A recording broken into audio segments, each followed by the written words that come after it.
Breaking down every game, every day in Major League Baseball. This is the Baseball Betting Show. Here is your host, Greg Peterson.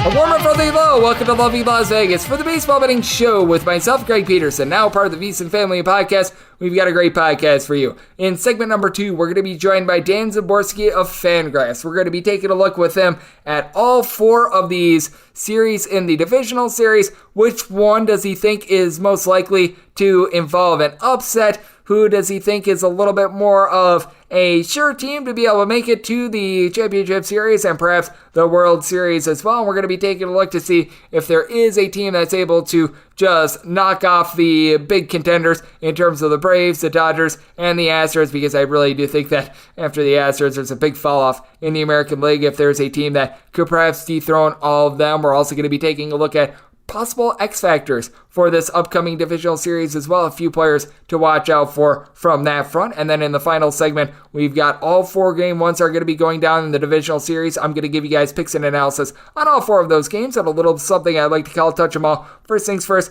always do love to be able to answer Twitter questions on this podcast. You've got 1 or 2 ways to be able to throw those in. First one is my Twitter timeline at @unit_D1. Keep in mind, letters ZM, they mean does not matter. So as per usual, please do send these into the timeline. The other way, that is find an Apple Podcast review. If you rate this podcast 5 stars, it is very much appreciated. From there, you are able to fire in whatever you'd like to hear on this podcast via that 5-star review. Only thing I've really been asked about is futures, and I just don't think that there's a lot of value in the futures market. I think that you can do much better betting game to game. I would say that don't bet blindly game to game on a team that you'd be looking at in terms of the futures market. If you're thinking, there's a little bit of a juicy price here on insert underdog here like the Philadelphia Phillies, it doesn't mean that you have to back the Philadelphia Phillies in game 1 with Ranger Suarez taking the mound. And, well, if you just blindly bet some of these teams and they run into bad matchups, that's not necessarily too great. You'd be able to perhaps save a little bit of juice if you'd take a look at a Phillies future instead of betting it game to game. But if the Phillies get swept in 3 games, either way, you'd be at a loss. I would advise just betting these things game to game. Take a look at the actual matchup itself. You're able to shop the line a little bit better. You're able to take a look at each individual situation as well. I think that is going to lend a lot more value. And even if you want to get down to it a little bit more, taking a look at just futures for the World Series to be able to win the pennant, what have you, just doing series rollovers on the series money line itself, that would lend a little bit more value than World Series / pennant futures as well. So that's just my stance on that. So I just don't think that there's a lot of value on the futures market, but there is quite a bit of value in terms of what we've got on this podcast today, because it is powered by DraftKings and Vote Yes on Prop 27. Prop 27 doing everything they can to get Californians out of pretty much a stone age and get them online in sports betting, much like over half the country is able to do. So vote yes on Prop 27 and vote yes on a great podcast, because coming up next, we are going to be chatting with Dan Szymborski of FanGraphs, keeping this first segment a little bit shorter since we had no games for Monday. So we're just going to get down to it, chat with Dan about these games in the next segment, final segment, give you guys picks and analysis on all these games, get you in, get you out, and get you guys some money. So that comes up next here on the Baseball Betting Show with myself, Greg Peterson, now a part of the VSiN Family Podcast.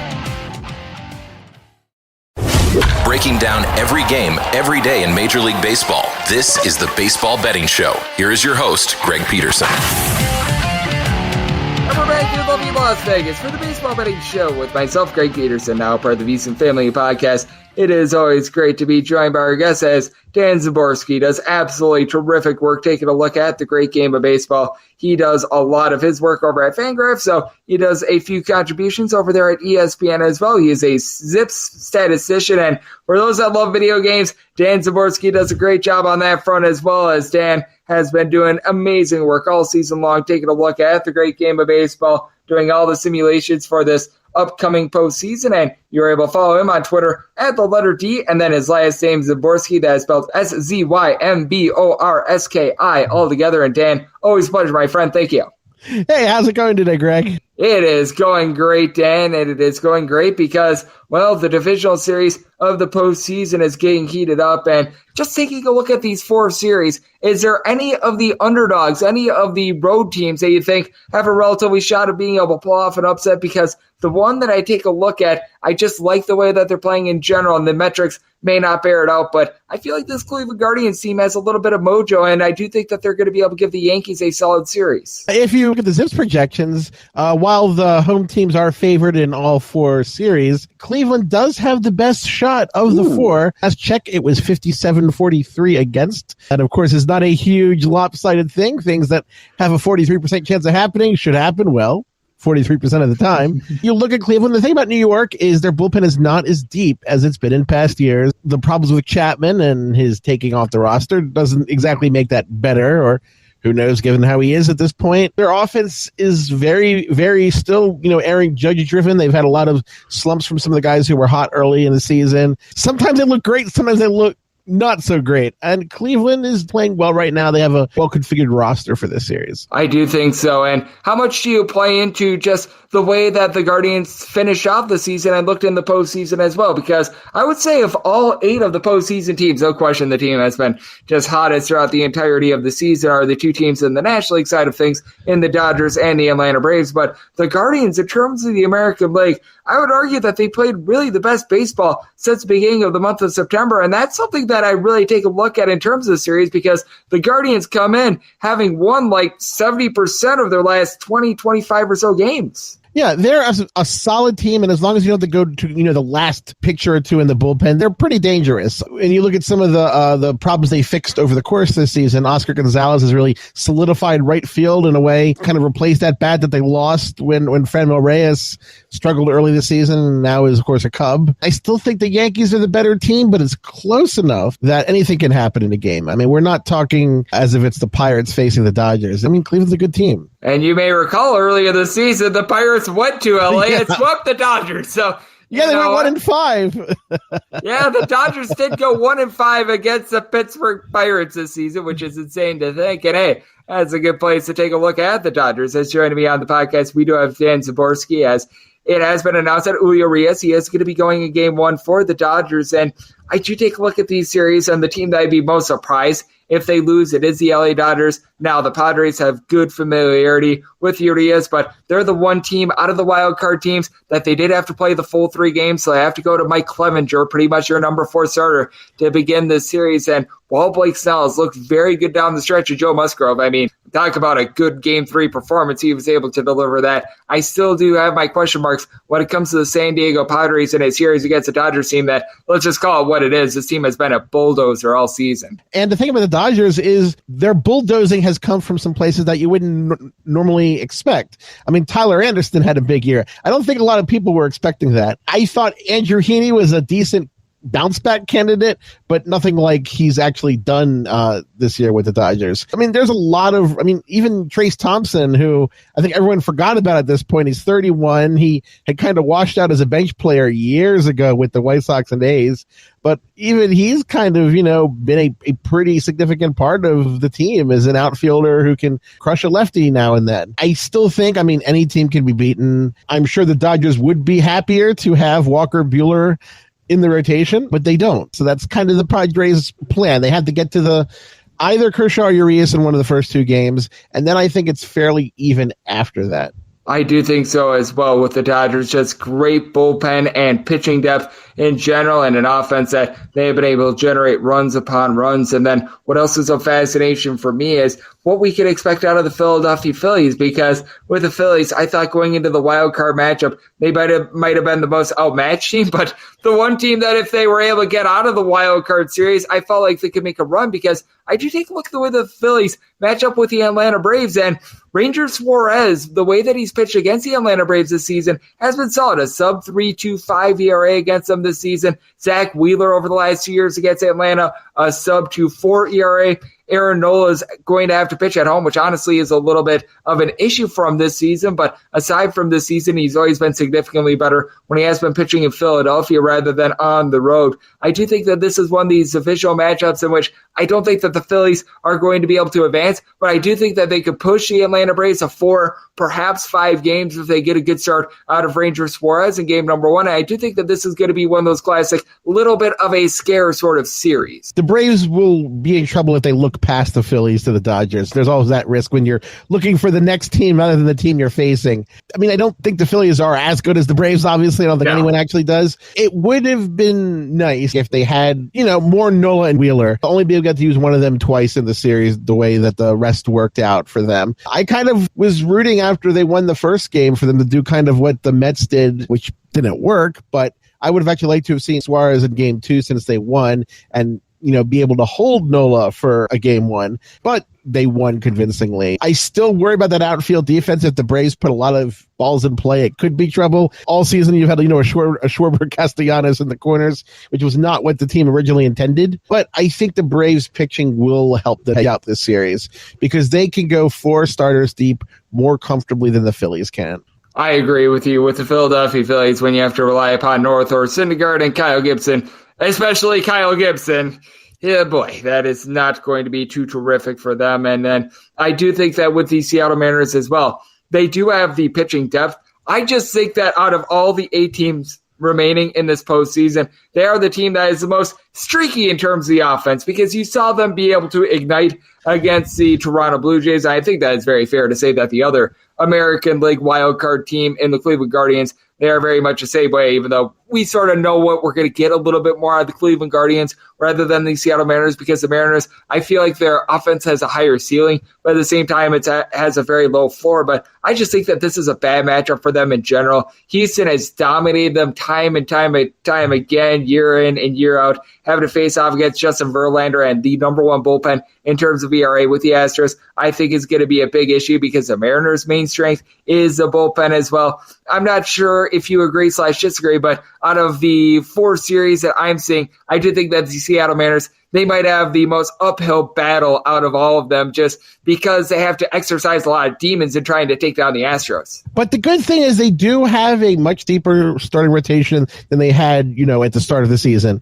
George Kirby has been a huge, a boon to the team. Luis Castillo has, now signed long-term.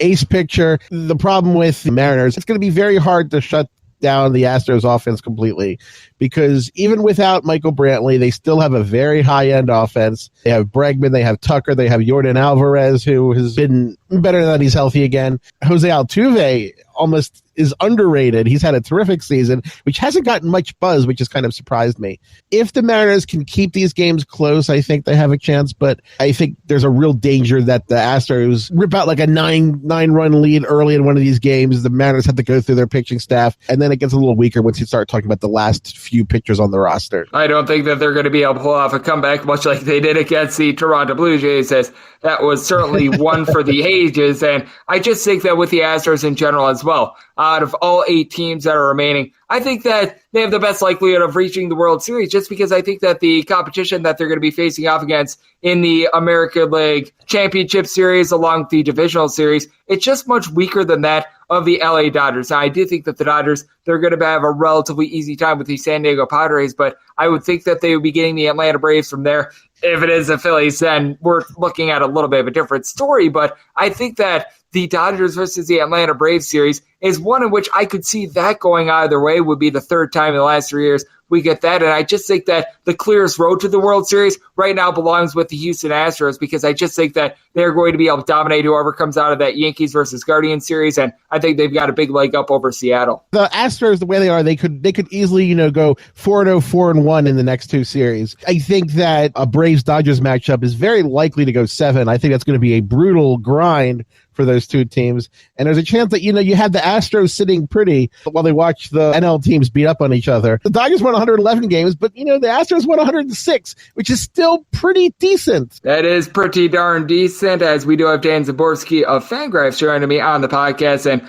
Dan, just in terms of what we're going to be getting out of these final 8 teams, is there a player or 2 that you feel like might be an X factor in one of these series? Because year in and year out, we see unsung heroes step up, have a big World Series. I take a look at what we're getting on Tuesday with the Cleveland Guardians trotting out their Cal Quantrill, and the team has been 16-1 in his last 17 starts, with that lone loss being the strange game they played against the Mariners where you had the 4.5-hour rain delay, and he just couldn't return to the mound from there, going up against a guy in Garrett Cole that, quite frankly, he's been overrated this season. It's not been necessarily his Garrett Cole self.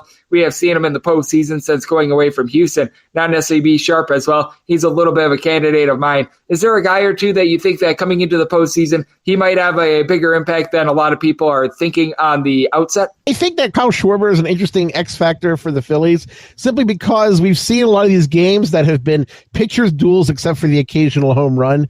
And Schwarber has the ability to hit a home run off of any pitcher at any time on any count. I mean, he's not that well-rounded an offensive player, but I think that people overestimate the streakiness of home run hitters. The thing about a home run hitter is that there's no reliance on the defense. You hit it a long way and straight, and it's, going out of the park. Going back to Kyle Raleigh for a minute, you have to love how he's embraced the big dumper nickname. Yes. That's normally what you call a player you don't like, not when you call that they do. The big dumper nickname, it is one of the best that you are going to find in all of sports. And my friend Dan, you're one of the best that we can find in terms of covering baseball. You do an absolutely amazing job over there at FanGraphs. I know you make some contributions for our good friends over at ESPN as well. You're a man that just all 12 months out of the year, you're doing your best to take a look at the game of baseball. And now it is the biggest games out of the year. Let the good people at home know it's all on tap for you and how people can follow along on social media and other platforms. Well, you can always find me, Dan Szymborski, on Twitter, and we are doing chats at FanGraphs, including one for the first Cleveland-New York game. Check out FanGraphs, maybe become a member, get those ads removed. It helps us out. Anyone who wants to read is welcome. Absolutely, and we always welcome Dan on this podcast because he does absolutely amazing work over at FanGraphs, and every time he joins this podcast, always delivers tremendous insights, much like today. Big thanks to Dan Szymborski for joining me right here on the Baseball Betting Show, now part of the VSiN Family Podcast. Coming up next, it is that time of the podcast to give you picks and analysis on every game on the betting board for this MLB Tuesday as we touch them all.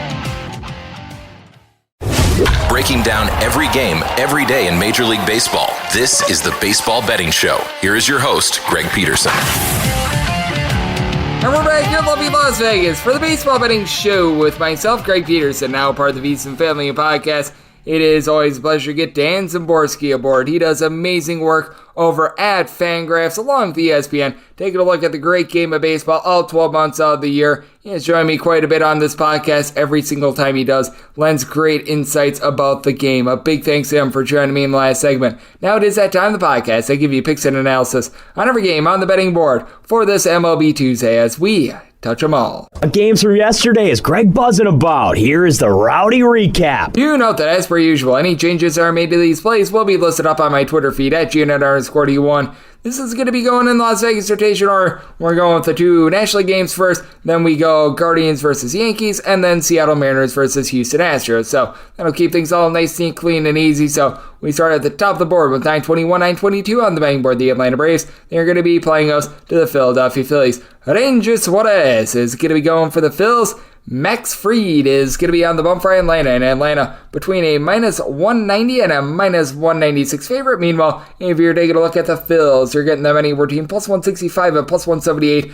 7 to 7.5 is the total on the 7.5. Under is minus 115. The over is minus 105 on the 7. Over is minus 120. The under is even. I did set my total at 7.7. I do like this total over with Ranger Suarez. He's been able to have significantly more success when he has been on the road rather than at home. At home, he's got an ERA that is north of 4. Meanwhile, more like a 2.60 ERA when he has been on the road. So credit where credit is due to him. Now, the one thing with Ranger Suarez is that he's going to give up right around 3.3, 3.4 walks per 9 innings, and he is backed up by a bullpen that is not great for the Philadelphia Phillies. They had the worst bullpen in the National League post All-Star break during the regular season, so that is something that you do have to be sort of aware of. Now, I will say this also for Ranger Suarez. I was talking about this a little bit with Dan, that he's been able to pitch well against Atlanta this season. In 5 starts, a 3.21 ERA, giving up 3 home runs in 28 total innings, and overall this season, Ranger Suarez about 0.85 home runs per 9 innings surrendered, and then you do have Max Fried, who on the flip side, I do think is going to be able to dominate this Philadelphia Phillies team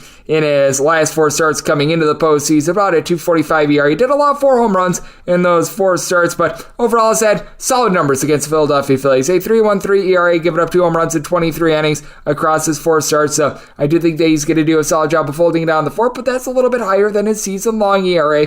Max Fried, relatively comparable home and road splits as well, and for the Philadelphia Phillies, Bryce Harper was able to hit that big home run against the St. Louis Cardinals, which I think is massive, because since coming off of the injured list, has not necessarily been himself, you do need Rhys Hoskins, in my opinion, to pick it up for the Philadelphia Phillies. 0 of 9 at the plate in that series against the St. Louis Cardinals. He has had some bigger home and road splits, but overall for the season, 30-plus home runs, hitting about a 250, and then you heard it from our good friend Dan Szymborski. For Kyle Schwarber, he did not have a single hit in that series against the St. Louis Cardinals, and he's not going to hit a lot for average, only hitting about a 215 overall for the season, but he was second in the league in home runs, only to Aaron Judge, Brandon Marsh since he has come over for Philadelphia, Alec Boehm, Gene Segura, JT Realmuto during the regular season at between about a 275 to 290, with Realmuto being the best hitting catcher really in all of baseball after the beginning of the month of July. But for the Atlanta Braves, you're just having to face off against a complete machine of an offense, as you've got so many guys that are able to take you deep, as you had 5 different guys during the regular season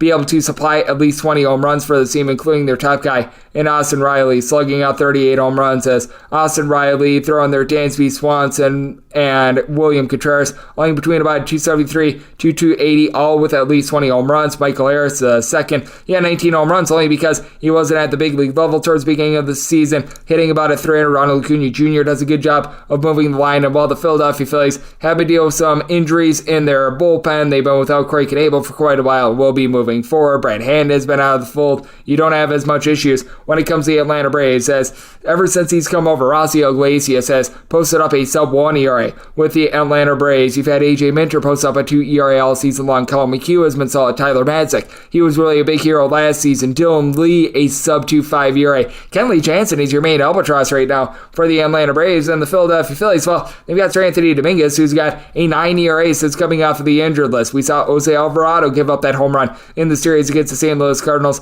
I do think that the Braves have the big advantage. I do think that the Phillies are going to be able to get a couple runs off of Max Fried, but I do think that the Braves get into that bullpen of the Phillies and they hit it hard. Set my total at a 7.7, so I'm looking at the over with the Braves. I was willing to lay up to more like a minus 192 on the money line. If you're taking a look at this run line, finding it in a lot of spots at a plus 115, would need at least a plus 112 to take a shot on the run line, but I am willing to nibble on this run line with it being at a plus 115, and I'm going to be taking a look at this total over 923, 924 on the betting board. The Slime Diego Padres, they are going to be on the road facing off against the LA Dodgers. One Julio Arias is going to be on the bump for the Dodgers. Mike Clevenger is on the bump for the Padres. Padres are underdogs, anywhere between plus 185 and plus 198, and between minus 210 and minus 225 the number on the Dodgers. 7 is the total. Over is between minus 110 and minus 120. The understanding between even and minus 110. And with the Dodgers, I was willing to set them as a minus 212 money line favorite. If you're looking at the run line,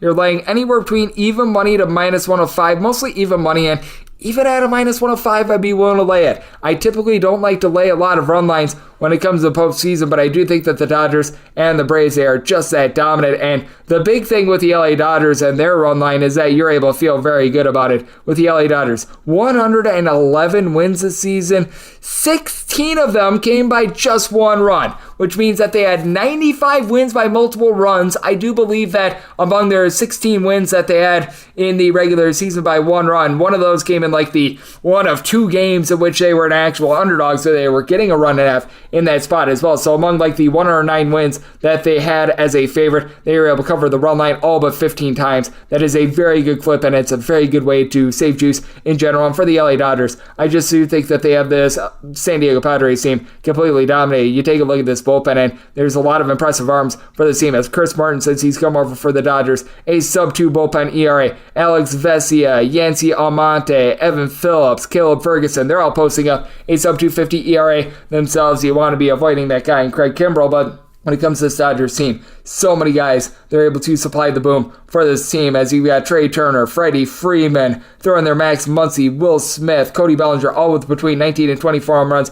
Bellinger, a rough year at the plate, but Will Smith, 345 on base. Trey Turner is hitting at 300, Freddie Freeman at 325, and then Mookie Betts, 35 home runs, 35 doubles, 340 on base. I mean, this is just a Dodgers offense that is very hard to stop, though. I will say this about the Dodgers. They are going to be facing off against a Padres team that is averaging about 5 runs per game on the road. They've been significantly better on the road, with Will Myers overall for the season hitting about a 300 .300 when he's been on the road, and it's feeling like Juan Soto is starting to live up to his billing. He had 4 hits in that series against the New York Mets. Now, he, Josh Bell, Brandon Drury, Buster Rooney's ever since they came over, but for Josh Bell, he was even able to hit a home run in that series against the New York Mets as well. Trent Grisham, who had an awful season, he is playing his best baseball at just the right time. Ha-Seong Kim, he's much better than he was a season ago as well. He was able to move the line with 4 walks in that series against the Mets. For the Padres, the bullpen depth is not there quite the way that it is for the LA Dodgers, though. I will say Robert Suarez, a sub-3 ERA this season, and for Josh Hader, 11 straight appearances without an earned run allowed. There was an unearned run, and he allowed against the LA Dodgers a little bit earlier, and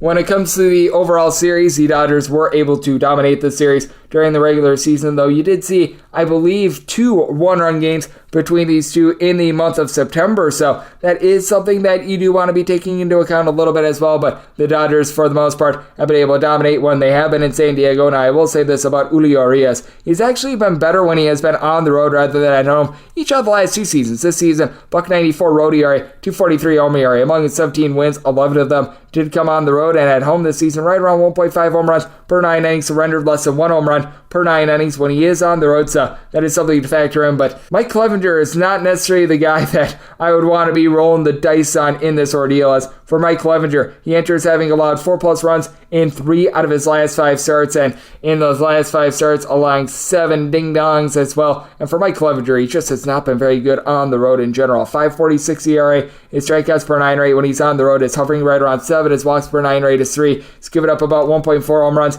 per 9 innings against the LA Dodgers this season, a .969 ERA. I do think that the Dodgers get to him. I think that they hit him relatively hard, so I'm willing to take a shot on the Dodgers on the run line in this ordeal. Semi-total at 7.7 as well, so also going to be taking a look at the over. Now we go to my DK Nation pick, as it is 925, 926 on the betting board. The Cleveland Guardians are on the road facing off against the New York Yankees, as Cal Quantrill is going to be going for the Guardians, and Garrett Cole is on the bump for the New York Yankees. Total on this game is 7. The under is -115. The over is -105 with the Guardians. They're anywhere between +175 and +180 underdogs, and for the New York Yankees, you're going to be getting them right around -$2, anywhere between -198 and -205 is the number on them. And with the Guardians, I was willing to take anything above a +160 with them, so we are locked in there, and I set my total at 6.7, so I'm going to be diving in on the under as well. And it was tough as to what I was going to be making the DK Nation pick, whether to go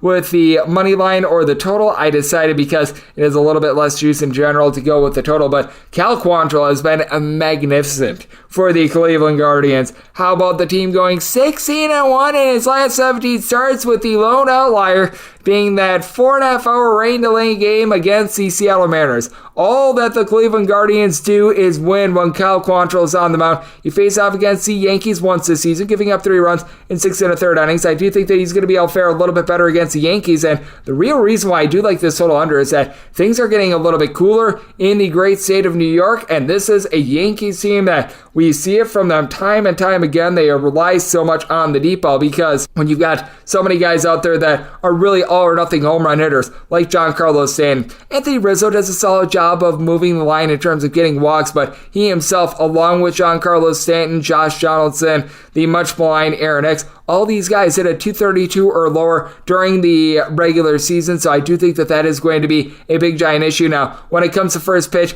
I'm expecting temperatures to be in more like the low 60s when it's like 7 o'clock, and then things are probably going to be cooling down a little bit more when it comes to nighttime as well. That is going to be boding very well for a little bit more of a pitcher contact guy in Cal Quantrill. Cal Quantrill is not going to go out there and is going to get like 15 strikeouts in this game or anything like that. It's going to be more like 6 punch-outs per 9 innings, but has done a very nice job all season long of being able to hold down the fort, not give up a lot of walks, right around 2.5 walks per 9 innings. And he goes up against a guy in Garrett Cole that I do think that he's going to be able to do an okay job against this Guardians lineup, as he's been able to pitch better at home than on the road. .320 home ERA, .381 ERA on the road. He's given up at home about 1.25 home runs per 9 innings. On the road, this hikes up to more around 1.75 home runs per 9 innings. And Cole has good numbers against the Cleveland Guardians, giving up 2 runs in 2 starts, 12 2/3 innings overall. And both of these teams, they've got top 5 teams in terms of bullpen ERA. For the Cleveland Guardians, you've got Emmanuel Clase and James Karinchak, the best 8th and 9th inning duo going in baseball right now. They're dealing with a little bit of an ailment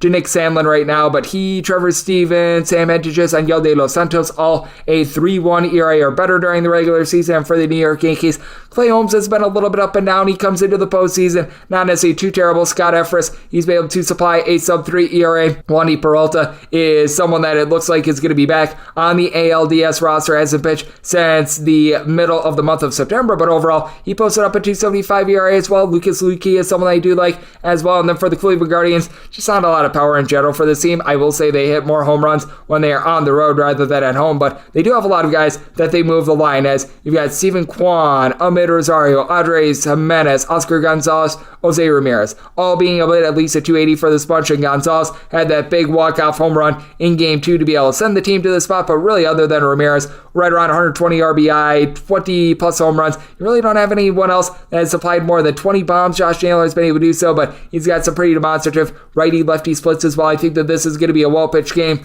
I think that you've got, once again, good value on a guy that has been a reliable winner with Cal Quantrill, so I'm loyal to take the Guardians on the money line. DK and H should pick. It is going to be on the under as well, and we wrap things up with 927, 928 on the betting board. It is the Houston Astros. They are going to be playing on the Seattle Mariners. Logan Gilbert is going to be going for Seattle. Justin Verlander is on the bump for Houston. Houston is a sizable favorite of anywhere between minus 210 and minus 220. Anywhere between plus 185 and plus 190 is the number on Seattle. 6.5 is the total. Over is minus 120, and the under is even. I was willing to take the Seattle Mariners as long as I was getting a plus 178 or greater, and we have gotten there on Seattle. With the Mariners, I love the way that this bullpen has been able to pitch the second half of the season as well. Paul Sewald was very much shaky in that series against the Toronto Blue Jays, but he, Penn Murphy, Eric Swanson, and you're able to throw in there Andres Munoz, all posted up a sub-3 ERA during the regular season. Matt Brash, Matthew Boyd have been able to fortify this bullpen as well, and I like the way that Logan Gilbert has been able to roll. Now, for Logan Gilbert, there might be a little bit of regression due in from, but he's been able to pitch really well on the road this season. A 3.16 road ERA compared to a 3.25 home ERA. On the road, he's given up about 1 home run per 9 innings. Walks per 9 rate on the road, it's been about 2.9-ish, but has done a solid job just being able to hold down the fort in general. Gets about 8.3, 8.4 strikeouts per 9 innings. Now, he has to go up against Justin Verlander, who has been absolutely incredible for a Houston team that they have had the number of Seattle for a very long time. I do think that this is a big motivation spot for Seattle, and Seattle has honestly hit Justin Verlander really well. Among all the teams that Justin Verlander has faced at least once this season, they've got the third highest ERA against him, as he posted up a 2.34 ERA against Seattle in 6 starts, which that doesn't sound like much, but this is a Seattle team that they ranked second in the American League in home runs on a per at-bat basis, and Verlander gave up 6 bombs in his 6 starts against the Seattle Mariners. And for Seattle, you got big dumper Cal Raleigh.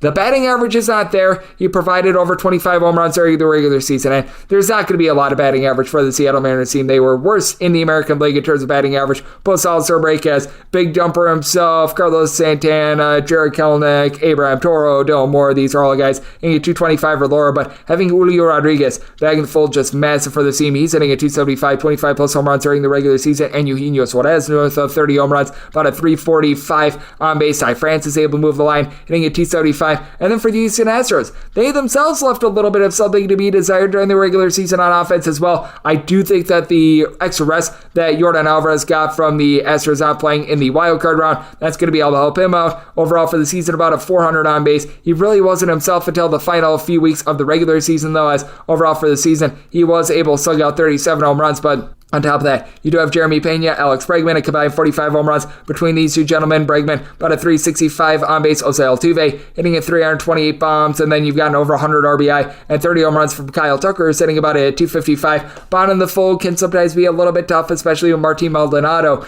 is in there more for catching purposes rather than the better hitting catcher in Christian Vasquez. And this is an Astros bullpen that ranks number 1 in the big leagues in terms of bullpen ERAs. Ryan Stanek, Brian Abreu, Rafael Montero, total, all posted up a sub 250 ERA this season. You've been able to have Ryan Presley do a solid job. Whenever he's been out there, Seth Martinez has been able to do a good job as well, as he overall has a 209 ERA. Looks like he is having a chance to be good to go for this series as well. So I do think that this is going to be a well-pitched game. Semi total is 6.3, but I think that with the Mariners and the way that they are able to go deep on any given at-bat, that gives them a good possibility of being able to win a game against a guy in Justin Verlander that the one knock that you've got on him throughout his career is that since he's gotten to Houston, he has given up the deep ball a little bit. So I'm going to take the plus price on Seattle, and I'm going to be taking a look at this total under, and that will wrap things up for the Tuesday edition of the Baseball Betting Show, now part of the VSiN Family Podcast. Big thanks to our good friend Dan Szymborski of FanGraphs for joining me in the last segment. If you do like what you're hearing from this fine podcast, the Baseball Betting Show, you're able to subscribe wherever you get your podcasts, Apple Podcasts, Google Play, Spotify, Stitcher, and TuneIn. If you've got a question, comment, segment idea,